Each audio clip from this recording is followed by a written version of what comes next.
Hello friends, आपका स्वागत है हमारे यूट्यूब चैनल स्टडी 26 पे। और आज के वीडियो में हम लोग देखेंगे जो हिस्ट्री पेपर को लिए हैं बीए फर्स्ट सेमेस्टर के जो भी छात्र हैं, उन्होंने हिस्ट्री पेपर को लिया है ना, तो आज उसके लिए बहुत important question, most important question को लेकर आए हुए हैं। यहाँ से सवाल देखिएगा, अक्सर आप देखिएगा आपके एग्जाम में 4, 5, 6 इतने तक सवाल बनते हैं। ठीक है, यहीं से जितना अभी आपको बताएंगे इससे रिपीट भी हुआ है, पहले भी क्वेश्चन पूछे गए, लेकिन आपके एग्जाम में भी इस तरह के सवाल बनने के बहुत चांसेस हैं। इससे पहले भी हिस्ट्री के ऊपर हम लोग मैराथन किए, मॉडल सेट कराए हुए हैं, उसके अलावा इसके ऑब्जेक्टिव क्वेश्चन को कराए हुए हैं। और ये जो पेपर आपका होगा ये बहुत इंपॉर्टेंट इसलिए होगा ना, क्योंकि यहाँ पे आपको ये चीज पता चलेगा कि इंपॉर्टेंट क्वेश्चन को कैसे ढूंढना है, यानी कि कैसे आपको इंपॉर्टेंट क्वेश्चन को ध्यान में रख के जाना है। ठीक है, बहुत से क्वेश्चन आप पढ़ते हैं ऑब्जेक्टिव सब्जेक्टिव सब तरह का, लेकिन इंपॉर्टेंट जो आपको होता है, जो आपके एग्जाम के लिए रेलिवेंट होता है, उसको भी जानना बहुत आवश्यक होता है। ठीक है, तो चलिए आज उसी चीज को देखेंगे, उसी को पढ़ेंगे, उसी को जानेंगे। ठीक है, नए हैं तो चैनल को सब्सक्राइब कर लीजिएगा, लाइक कर दीजिएगा वीडियो को और शेयर कीजिएगा अपने यार दोस्त में।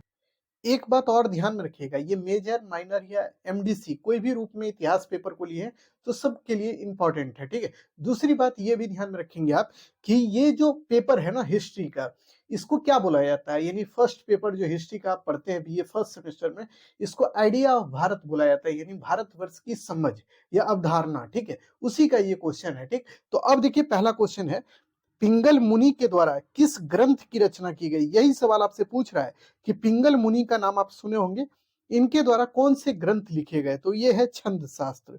ठीक है, तो इसको ध्यान में रखिएगा, छंद शास्त्र की रचना जो है पिंगल मुनि के द्वारा किया गया। इन्हीं पिंगल मुनि के बारे में ये भी ध्यान में रखिएगा, ये जो व्यक्ति है ना, इन्होंने बोला था जीरो के जगह पे आप जो है ना पॉइंट, यानी इसको बोल सकते हैं डॉट, उसका यूज कीजिए, यानी कि बिंदु शब्द का यूज कीजिए या बिंदु का यूज कीजिए, एगो जो डॉट लगाते हैं ना वही उसी का यूज कीजिए। ये पिंगल मुनि बोले थे। ठीक है, तो ये भी ध्यान इसका रखना है इनके संबंध में। उसके बाद देखिए दूसरा है, बौद्ध धर्म के दार्शनिक सिद्धांत मिलते हैं, यानी बौद्ध धर्म का जो दार्शनिक सिद्धांत है वो कहाँ पे वर्णित है या कहाँ पे उसका डिस्कशन मिलता है, तो वो है अभिधम्म पिटक में। आप जानते हैं बौद्ध धर्म के जो है प्रवर्तक जो है भगवान बुद्ध हैं, और भगवान बुद्ध के द्वारा उनके जब चले जाने के बाद आप देखिएगा 3 ग्रंथों की रचना हुई, सूत पिटक, विनय पिटक और अभिधम्म पिटक। ठीक है, तो ये जो सूत पिटक लिखा गया ये किसके द्वारा लिखा गया, आनंद के द्वारा, उपाली के द्वारा विनय पिटक, और अभिधम्म पिटक मोगलीपुत्तिस के द्वारा लिखा गया था। ठीक है, तो इसको याद करने का एक ट्रिक बताए थे हम आपको, जब आप पढ़े होंगे हमारे मतलब वीडियो को, तो वहां पे बताए थे बाबू देखिए सूत पिटक जब भी बोलेगा तो सूत का मतलब होता है बेटा, बेटा कौन था, आनंद था, वही लिखा था। ऐसे सोचिएगा, आनंद जो है बेटा है किसी का, वही लिखा था सूत पिटक को। विनय पिटक कौन, महिलाएं जो होती है विनय पूर्वक रहती है, एकदम शांत पूर्वक रहती है, तो वो उपाली लिखी थी। और मोगली पुत्तिस जो है वो लिखा था अभिधम्म पिटक को, और अभिधम्म पिटक में बौद्ध धर्म का दार्शनिक सिद्धांत उसमें मिलता है। ठीक है, दूसरी बात ये ध्यान में रखिएगा बाबू कि बौद्ध धर्म जो है ना, इसमें जो आप देखिएगा विनय पिटक है ना, तो विनय पिटक में किस बात की जानकारी मिलती है, इसमें नियम कानून को लेकर बातें की गई है कि संघ में रहिएगा तो कैसे रहना है, नहीं रहना है, किन चीजों का पालन करना है, किन चीजों को नहीं मानना है, किन चीजों से बचना है, उन चीजों का डिस्कशन हुआ है। ठीक है, यह इसमें चर्चा किया गया है। और सूत पिटक में आप देखेंगे सीधा मतलब ये ध्यान में रखिएगा, इसमें भगवान बुद्ध के जीवन से संबंधित बातों को लिखा गया है। ठीक है, तो ये तीनों ही पिटक को ध्यान में रखिएगा। अब देखिए एक सवाल आपसे बन सकता है ये कि पिटक का मतलब क्या होता है। पिटक का मतलब क्या होता है, तो पिटक को टोकरी बोलते हैं, यानी कि बौद्ध धर्म में जो पिटक होता है ना उसको टोकरी बोला जाता है। ठीक है, तो इसको भी रट्टाफिकेशन कर लीजिए, यानी रट मार लीजिए। ठीक है, अगला सवाल देख लीजिए, रामायण के रचनाकार या रचयिता कौन है। रामायण के बारे में बताए थे, वाल्मीकि की रामायण है, ये वीवीआई क्वेश्चन है, देखिएगा ये क्वेश्चन आपसे पूछ सकता है कि रामायण के रचनाकार कौन है, तो वाल्मीकि हैं। ठीक है, उसके बाद देखिए आपसे क्वेश्चन बन सकता है कि तुलसीदास जो है रामचरितमानस के लेखक हैं, तो यह भी ध्यान में रखिएगा, रामचरितमानस इसके लेखक कौन है, तो तुलसीदास जी हैं। ठीक है, तो ये भी ध्यान में रखेंगे आप। उसके बाद वेद व्यास जी कौन है, तो वेद व्यास जी के बारे में आपको बताते आ रहे हैं कि महाभारत के लेखक कौन है, वेद व्यास जी हैं, तो इसको भी ध्यान रखिएगा। अब देखिए बुद्ध चरितम, बुद्ध चरितम किसकी रचना है, ये सवाल आपसे बन जाए तो आप क्या जवाब दीजिएगा, तो इसका जवाब आप बताइए क्या होता है, तो बुद्ध चरितम जो है अश्व घोष की रचना है। ठीक है, इसको रट्टा मार के रखिएगा। अब देखिए बाण भट्ट की रचना क्या है, हर्ष चरितम है। ठीक है, तो देखिए बाण भट्ट और बुद्ध घोष, ये बुद्ध चरितम, इसमें आप कंफ्यूज होइएगा। तो बाण भट्ट की रचना जो है ना, ये ध्यान में रखिएगा, बाण भट्ट जो है इनकी रचना है हर्ष चरितम। ठीक है, तो ये ध्यान में रखना कि वान भट्ट की रचना हर्षचरितम है, और अशुभ घोष की कौन सी रचना है, तो उसको भी ध्यान में रखिएगा, बुद्ध चरितम। ठीक है, अगले सवाल को देख लीजिए। बुद्ध चरितम जो ग्रंथ है ना बाबू, वो बौद्ध धर्म से रिलेटेड है। ठीक है, उसको भी ध्यान में रखिएगा। इतिहास का जनक किसे कहा जाता है, तो ये तो आप जानते हैं हेरोडोटस को बुलाया जाता है। ठीक है, प्लिनी के द्वारा नेचुरल हिस्ट्री की रचना की गई, ये भी सवाल पूछा हुआ था, इसीलिए इसको भी रट्टा मार दीजिएगा, नेचुरल हिस्ट्री। ठीक है, तो प्लिनी की बुक का नाम है नेचुरल हिस्ट्री, और इसमें आप ध्यान में रखिएगा कि इस ग्रंथ में जो है ना, प्लिनी जो है ना अपने देश यानी रोम को ये बताता है कि आप भारत के साथ व्यापार मत कीजिए। अगर भारत के साथ आप व्यापार करते हैं तो आपका बहुत ज्यादा धन व्यय होता है, यानी खर्च होता है। तो ये भी ध्यान में रखिएगा, प्लिनी जो है ना भारत के साथ व्यापार में रोता है, रोना रोता है।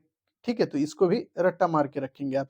अगला सवाल देख लीजिए। अगला सवाल है आपके सामने, मेगास्थनीज की रचना का नाम क्या है। मेगास्थनीज आप जानते हैं, ये चंद्रगुप्त मौर्य के दरबार में आया था। ये मौर्य वंश के शासक थे चंद्रगुप्त मौर्य, उन्हीं के दरबार में आया था। एक सवाल याद रखिएगा, मौर्य वंश का संस्थापक कौन है, तो ये चंद्रगुप्त मौर्य है। ठीक है, और मेगास्थनीज की जो बुक है वो है इंडिका। इंडिका में क्या जानकारी मिलता है, तो पाटलिपुत्रा के बारे में, जहाँ पे मौर्य वंश का संस्थापक रहता था, यानी कि आप कहिए तो मौर्य वंश का राजा लोग जो है पाटलिपुत्रा में रहता था।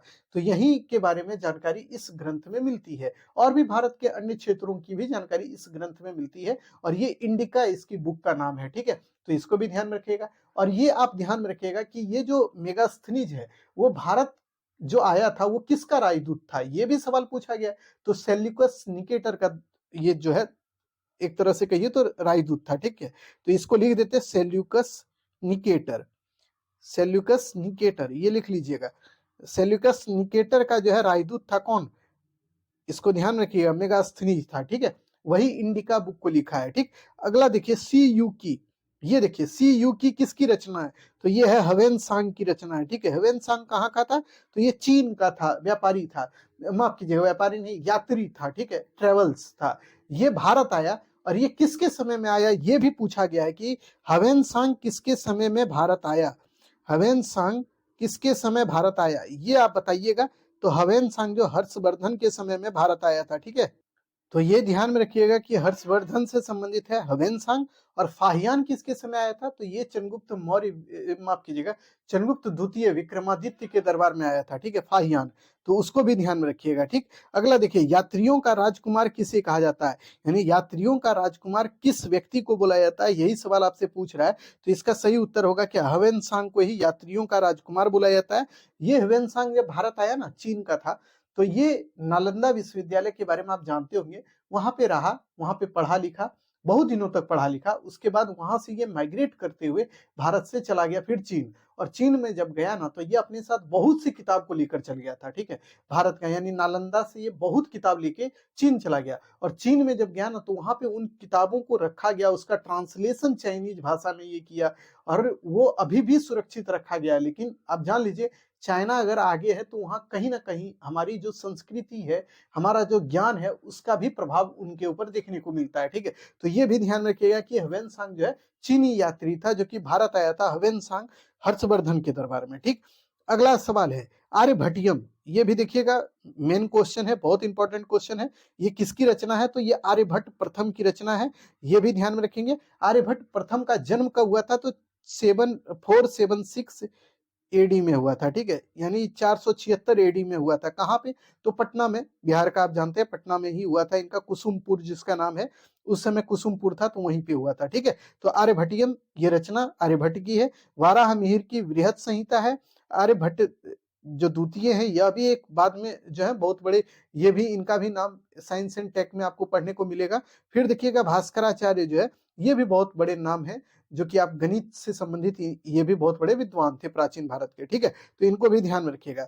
उसके बाद देखिए 10 नंबर क्वेश्चन है, बौद्ध ग्रंथ जो त्रिपिटक है, ये किस भाषा में लिखा गया। यही सवाल पूछा गया था कि बौद्ध ग्रंथ जो है किस भाषा में लिखा गया, तो ये पाली भाषा में लिखा गया।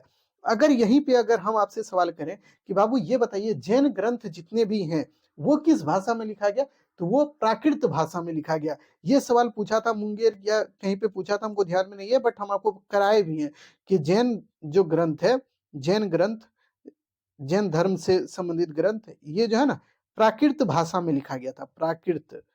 ठीक है, तो ये भी ध्यान में रखिएगा, प्राकृत भाषा में जैन ग्रंथ लिखा गया और बौद्ध ग्रंथ पाली भाषा में, ठीक है। तो इसको रट्टा मारिएगा, जब क्वेश्चन डिटेल में पूछेगा तो यही सब पूछेगा। उसके बाद देखिए पंचतंत्र की रचना किसके द्वारा की गई। तो ये पंचतंत्र जो कहानी है, एक तरह से इसमें बहुत से कहानियों को संग्रहित किया गया, एक साथ लिखा गया है। तो ये रचना किसी और की नहीं, विष्णु शर्मा की है। तो ये ध्यान रखिएगा, विष्णु शर्मा की रचना का नाम क्या है, पंचतंत्र है, ठीक है। एक क्वेश्चन आपसे है कि अष्टाध्यायी किसकी रचना है, ये बताइएगा आप कमेंट करके, ठीक है। उसके बाद देखिए महाभारत में कुल कितने पर्व हैं। तो ये 18 पर्व हैं, ये भी रट्टा मारिए, याद रखिए, इसको भूलना नहीं है। अगला है रामायण कितने खंडों में बटा हुआ है। तो ये 7 खंडों में बटा हुआ है, जिसमें बालकांड, लंका कांड, ये सब आपको देखने को मिलता है, ठीक है। तो ये ध्यान में रखिएगा। और रामायण मुख्यतः भगवान राम से संबंधित है। इसमें आप देखिएगा इक्ष्वाकु वंश के राजाओं के बारे में जानकारी मिलती है, और इसी में आप बहुत तरह का प्रकरण आपने सुना है रामायण को लेकर, राम और सीता वाला। तो वो सब नहीं याद रखना है आपको, बेसिक रूप से रामायण के बारे में ध्यान में रखना है। तुलसीदास का रामचरितमानस को खाली ध्यान में रखना है। रामायण किसका है, वाल्मीकि का है, तो ये ध्यान में रखिएगा, ठीक है। अब देखिए वसुधैव कुटुंबकम, ये जो शब्द है ना, जो कि आप जानते हैं, अयम निजः परो वेति गणना लघु चेत साम उदार चरिता नाम तु वसुधैव कुटुंबकम, यानी यह मेरा और यह तुम्हारा, ऐसा कोई धारणा नहीं होती है। वसुधैव कुटुंबकम का मतलब होता है ना बच्चों, इसके अंतर्गत कोई भी विदेशी व्यक्ति है ना, उसके साथ भी हमारा व्यवहार अच्छा होगा, और जो विदेशी लोग हैं उनके साथ हम कुटुंब का व्यवहार रखते हैं, जो कि आप जानते हैं कोई भी व्यक्ति है उसके साथ। तो यही है वसुधैव कुटुंबकम का धारणा, जो कि भारत से ही उभरा था, और ये संस्कृत भाषा का है, ठीक है। तो अभी जो हम अभी एक मंत्र के तरह नहीं आपको बताया श्लोक, वो संस्कृत भाषा का वर्ड है। ये ध्यान में रखिएगा कि वसुधैव कुटुंबकम जो है भाषा ना, ये संस्कृत भाषा का चीज है, ठीक है। उसके बाद देखिए किस जैन ग्रंथ में 16 महाजनपद के बारे में जानकारी मिलती है, यानी 16 महाजनपद के बारे में जानकारी किस ग्रंथ में मिलती है, ये आपसे सवाल पूछ सकता है। तो ये सही उत्तर होगा भगवती सूत्र में, ठीक है। भगवती सूत्र में जो है ना 16 महाजनपद के बारे में जानकारी मिलती है। 16 महाजनपद में आप देखिएगा मगध है, वज्जी, उसके बाद आप देखिएगा अवंती है, ये सब का, चंपा है, ये सब का बहुत ज्यादा जानकारी मिलता है डिटेल से, ठीक है।